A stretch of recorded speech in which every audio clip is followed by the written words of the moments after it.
नमस्ते दोस्तों, आपका स्वागत है रहस्य की आवाज में, जहां हम हर हफ्ते आपके लिए सच्ची और डरावनी कहानियां लेकर आते हैं। आज हम आपको ले चलेंगे हरियाणा के एक छोटे से गांव में, जहां एक परिवार की जिंदगी एक अजीब और खौफनाक रहस्य से घिर गई। यह कहानी है हरियाणा का भूतिया मकान, जहां एक साधारण परिवार की जिंदगी 2023 में अचानक बदल गई। इस परिवार का नाम था गुप्ता। रमेश गुप्ता, उनकी पत्नी सुनीता और उनकी दो बेटियां नेहा और प्रिया। ये लोग हरियाणा के एक छोटे से गांव में रहते थे, जहां उनकी जिंदगी शांत थी। लेकिन एक दिन उनके नए किराए के मकान में अजीब चीजें होने लगी। पहले तो ये छोटी छोटी बातें थी। रात में दरवाजे अपने आप खुलना, दीवारों से आवाजें आना और बेटियों का कहना कि उन्हें कोई देख रहा है। शुरू में रमेश और सुनीता ने इसे हंसी मजाक समझा, लेकिन जब चीजें और डरावनी होने लगी तो उनका जीवन दहशत में बदल गया। क्या यह सचमुच एक भूत था या फिर इसके पीछे कुछ और था? चलिए इस रहस्य को धीरे धीरे खोलते हैं। सब कुछ तब शुरू हुआ जब गुप्ता परिवार ने एक पुराना मकान किराए पर लिया। यह मकान गांव के किनारे पर था और लोग कहते थे कि यह पिछले 5 साल से खाली पड़ा था। रमेश को यह मकान सस्ता लगा तो उन्होंने इसे ले लिया। पहले कुछ हफ्ते सब ठीक रहे, लेकिन एक रात नेहा ने अपनी मां को बताया कि उसे कमरे में कोई काला साया दिखाई दिया। सुनीता ने इसे बच्चे की कल्पना समझा और उसे सुला दिया। लेकिन अगली रात प्रिया ने चिल्लाते हुए मां को बुलाया। उसने कहा कि उसकी अलमारी से एक ठंडी हवा निकली और उसने कोई फुसफुसाहट सुनी। रमेश ने घर की तलाशी ली, लेकिन कुछ नहीं मिला। फिर भी परिवार की नींद उड़ गई। अगले दिन सुबह सुबह उन्होंने देखा कि उनके घर का मुख्य दरवाजा खुला था और बाहर कीचड़ से भरे जूतों के निशान थे जो घर के अंदर तक आते थे। रमेश ने सोचा कि शायद कोई चोर आया होगा, लेकिन गांव वालों ने उन्हें बताया कि यह मकान अशुभ है। क्या यह सच था या फिर यह सब उनकी कल्पना थी? इस सवाल ने परिवार को परेशान करना शुरू कर दिया। कुछ दिनों बाद घर में अजीब चीजें और बढ़ गई। रात में बर्तन अपने आप गिरने लगे और दीवारों पर खरोंच के निशान दिखाई देने लगे। नेहा और प्रिया डर के मारे अपने माता पिता के साथ सोने लगी। एक रात सुनीता ने सुना कि कोई उनके बेडरूम के बाहर फुसफुसा रहा है। उसने उठकर देखा, लेकिन वहां कोई नहीं था।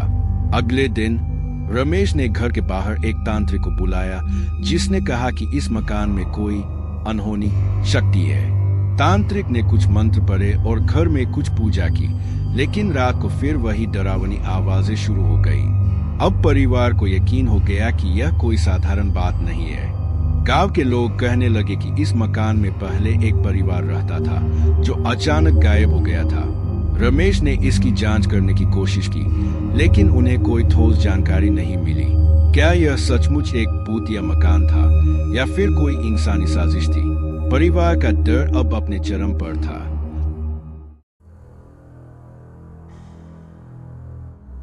सबसे खौफनाक रात तब आई जब 15 अगस्त 2023 को कुछ ऐसा हुआ जिसने सब कुछ बदल दिया। उस रात सारी बत्तियां अचानक बुझ गई और घर में एक तेज हवा चलने लगी। नेहा और प्रिया चिल्लाने लगी कि उन्होंने एक काला साया देखा जो उनके पास आ रहा था। रमेश और सुनीता ने बच्चों को अपने पास बुलाया, लेकिन तभी एक जोर की आवाज आई, जैसे कोई भारी चीज टूटी हो। सुनीता ने मोमबत्ती जलाई और देखा कि उनका पुराना ताला, जो वे कभी इस्तेमाल नहीं करते थे, टूटकर जमीन पर पड़ा था। अगली सुबह पड़ोसियों ने देखा कि गुप्ता परिवार का घर खामोश था।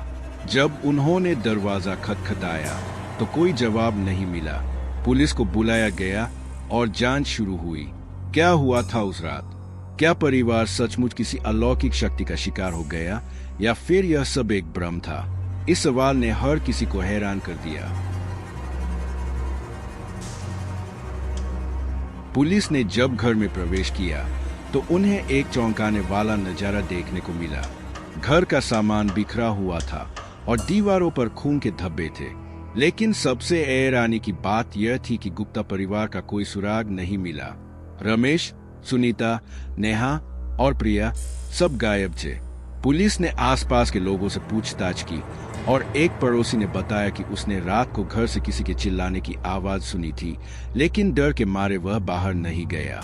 पुलिस ने मकान की तलाशी ली और एक पुराना डायरी मिली जो रमेश की थी।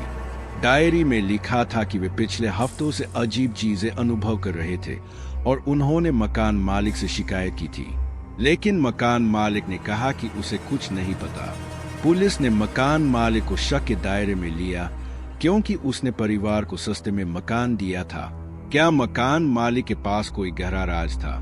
जांच आगे बढ़ने लगी। जांच के दौरान पुलिस को पता चला कि यह मकान पहले एक व्यापारी परिवार का था जो 2018 में अचानक गायब हो गया था। गांव के बुजुर्गों ने बताया कि उस परिवार ने मकान में कुछ गैरकानूनी काम किए थे और इसी वजह से उनकी जिंदगी खतरे में पड़ गई। एक बुजुर्ग ने पुलिस को बताया कि उस परिवार के साथ भी ऐसी ही अजीब घटनाएं हुई थी और आखिरी बार उन्हें रात के वक्त घर से भागते देखा गया था। पुलिस ने पुराने रिकॉर्ड्स चेक किए और पाया कि मकान मालिक ने उस परिवार को भी सस्ते में मकान दिया था। क्या यह एक पैटर्न था? क्या मकान मालिक इन घटनाओं से जुड़ा था? पुलिस ने मकान मालिक के बैंक खातों की जांच शुरू की और पाया कि उसे हाल ही में एक बड़ी रकम मिली थी। क्या यह पैसा गुप्ता परिवार से जुड़ा था? यह सवाल जांच को और गहरा करने लगा।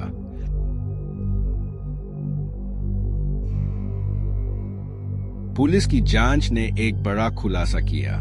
मकान मालिक, एक शख्स जिसका नाम था विनोद शर्मा, ने गुप्ता परिवार को एक जाल में फंसाया था। विनोद ने मकान में कुछ छिपा रखा था, एक पुराना तिजोरी जिसमें सोने के गहने और नकदी थी। उसने गुप्ता परिवार को सस्ते में मकान देकर वहां से अपनी संपत्ति निकालने की योजना बनाई थी। लेकिन जब रमेश ने मकान की मरम्मत शुरू की तो उसे तिजोरी मिल गई। रमेश ने विनोद को फोन करके इसकी शिकायत की और विनोद घबरा गया। उसने अपने 2 भाइयों के साथ मिलकर रात को गुप्ता परिवार पर हमला किया। पुलिस ने पाया कि विनोद और उसके भाइयों ने परिवार को बंधक बनाया और फिर उनकी जिंदगी खत्म कर दी। उनके शरीर को मकान के पीछे के कुएं में फेंक दिया गया। यह सब भूत की कहानी का एक बहाना था जो विनोद ने फैलाया ताकि कोई शक न करे। क्या यह सच था? पुलिस ने विनोद और उसके भाइयों को गिरफ्तार किया, लेकिन गुप्ता परिवार का कोई भी सदस्य जिंदा नहीं बचा।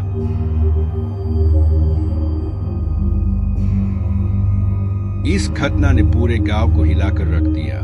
लोग डर गए और कहने लगे कि यह मकान वाकई भूतिया है। लेकिन जब पुलिस ने सच्चाई बताई तो गांव वालों का गुस्सा विनोद पर फूट पड़ा।